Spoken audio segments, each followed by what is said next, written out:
Look, तुम लोग बड़े परेशान रहते हो और बार बार पूछते रहते हो यार ये क्या है। बार बार जो अमेरिका धमकी देता रहता है कि ईरान पे, कभी इंडिया पे और कभी अन्य देशों पे। अभी इंडिया पे जो है कि 500% का टैरिफ लगा दिया था। तो व्हाट इज़ टैरिफ, राइट?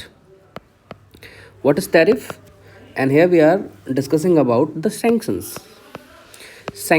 ये जो सैंक्शंस है ना, इसको लेकर बड़ी चर्चा है कि अमेरिका जब देखो तब डोनाल्ड ट्रंप जब से राष्ट्रपति बना है वो हमेशा सबको बोलता रहता है यार सैंक्शन लगा दूंगा, ये कर दूंगा, वो कर दूंगा, बर्बाद कर दूंगा। Finally we are discussing here sanctions.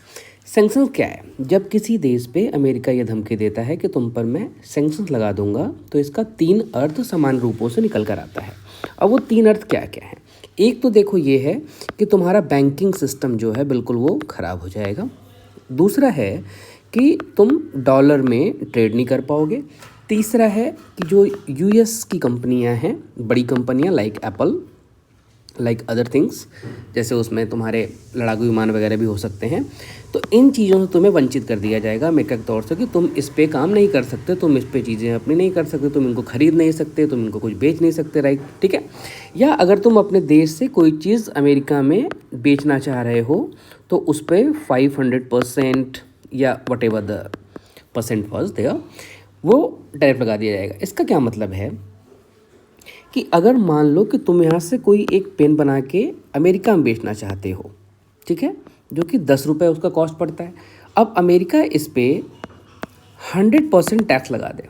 इसका मतलब ये हुआ कि अब जब अमेरिका में ये 10 रुपये का पेन बिकेगा तो इसकी जो कॉस्ट हो जाएगी इस पर 100% लगने के बाद ये 20 रुपये की हो जाएगी, मान लो। ठीक है। तो अब दिक्कत ये है कि तुम्हारा पेन 20 रुपये में कोई क्यों खरीदेगा, जबकि उसी प्राइस रेंज में उसे बहुत अच्छे पेन के और ऑप्शंस मिले हैं। ठीक है। तो ये तो टैरिफ हुआ। सैंक्शंस ये कहता है कि तुम बैंकिंग सिस्टम ख़राब कर दिए जाएंगे, तुम डॉलर में ट्रेड नहीं कर पाओगे, यूएसए की बड़ी कंपनियों को वो वापस बुला लेंगे। ठीक है। अभी देखो क्या हुआ है। अभी आज के डेट में स्थिति ये है कि कोई भी चीज़ अगर वर्ल्ड वाइड स्तर पर हो रही है तो वो है स्विफ्ट के माध्यम से।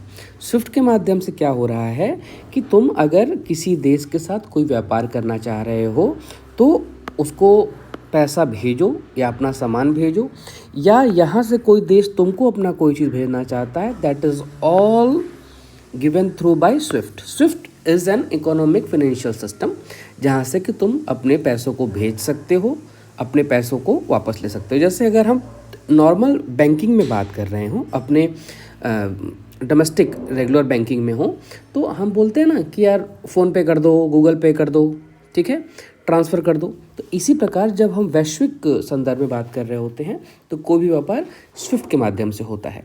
अब दिक्कत ये है कि स्विफ्ट लगभग 11,000 बैंकों के साथ जुड़ा हुआ है और इसे 200 से ज़्यादा कंट्रीज़ इसके साथ काम कर रही हैं, जुड़ी हुई हैं। अगर अमेरिका सैंक्शन लगाता है तो स्विफ्ट तुम्हारे लिए कट जाएगा। इसका मतलब ये है कि 11,000 बैंकों से तुम्हारे नेटवर्क कट जाने हैं। 200+ कंट्रीज़ से तुम्हारे ट्रेड एंड कॉमर्स के साथ काम नहीं हो पाएगा। फाइन, तुम्हारी इकोनॉमी डूब रही है। ठीक है। अब इसके लिए, इसके एवज में, अब देखो, एक तो तुम बैंकिंग समझ गए, डॉलर में तो है कि भाई चलो डॉलर में व्यापार नहीं करें क्योंकि डॉलर एक वैश्विक मुद्रा है और वहाँ हम ये चीज़ें नहीं कर पाएंगे कि हमारा रूपी बहुत इंपॉर्टेंट नहीं है, अभी रूपी हमारा इतना मजबूत नहीं है कि हम उसमें उसमें हम चीज़ों को कर पाएँ, व्यापार कर पाएँ। ठीक है। और यूएस की कंपनी है, चलो एक बार इससे डील नहीं करेंगे, हम आईफोन नहीं चलाएंगे, एंड्रॉयड चलाएंगे, किसी और का तब। ठीक है। पर बैंकिंग सिस्टम खत्म हो जाएगा तो आपके साथ कोई व्यापार नहीं कर पाएगा। ठीक है। अब एक बात और समझो, इसी के सब्स्टिट्यूट में आजकल जो चल रहा है वो चल रहा है ब्रिक्स पे। ब्रिक्स पे क्या है? ब्रिक्स पे के लिए, अब ब्रिक्स में देखो कौन कौन सी कंट्री आती हैं। ठीक है। ब्राज़ील है, रशिया है, इंडिया है, चाइना है, साउथ अफ्रीका है। इन देशों के साथ क्या है, ये कभी न कभी यूएसए के सैंक्शन से प्रभावित देश रहे हैं। तो इसमें जो सबसे ज़्यादा डेस्परेट कंट्री है ना, वो है चाइना और रशिया। तो रसिया और चाइना चाहते हैं कि बहुत जल्दी से जल्दी हम ब्रिक्स का निर्माण कर लें और स्विफ्ट को दरकिनार करके अब हम वैश्विक ट्रेड कॉमर्स ब्रिक्स पे के माध्यम से करें। इंडिया भी चाहता है कि इसके साथ हो जाए, क्योंकि जैसे ही किसी भी देश पे सैंक्शन लगता है तो स्विफ्ट ख़त्म हो जाएगा। पर इंडिया को चाहिए अपना व्यापार, तो इंडिया चाहता है कि सैंक्शन आधारित देश, जिन पर सैंक्शंस लगे हुए हैं, उन देशों पर उन देशों के साथ अगर व्यापार करना है तो ब्रिक्स पे के माध्यम से कर लें, और अगर व्यापार सैंक्शन नहीं लगा है तो स्विफ्ट तो अपने पास है ही है। तो इसका मतलब ये है कि इंडिया प्ले सेफ। वो क्या चाह रहा है, मुझे स्विफ्ट भी चाहिए और हमें क्या चाहिए, हमें ब्रिक्स पे भी चाहिए। ठीक है, तो ब्रिक्स पे वो यूज़ करेगा अल्टरनेट तब के लिए जब वो किसी सैंक्शन लगे हुए देश के साथ व्यापार करना चाहेगा, और वैसे तो ब्रिक्स पे है ही हैं। तो चाइना अपने युआन को, जो उसकी मुद्रा है, युआन को मजबूत बनाने के लिए चाहता है कि बहुत जल्दी से जल्दी उस पर जो है कि काम किया जाए और ब्रिक्स पे को जो है कि अब निर्मित कर दिया जाए। रशिया चाहता है कि वो लंबे समय से इनके सैंक्शन झेल रहा है, इसलिए वो ब्रिक्स पे के बहुत समर्थन में है। देखो एक बात अब ढंग समझो, India wants SWIFT and BRICS both, क्योंकि उसे अपना ट्रेड कॉमर्स बढ़ाना है।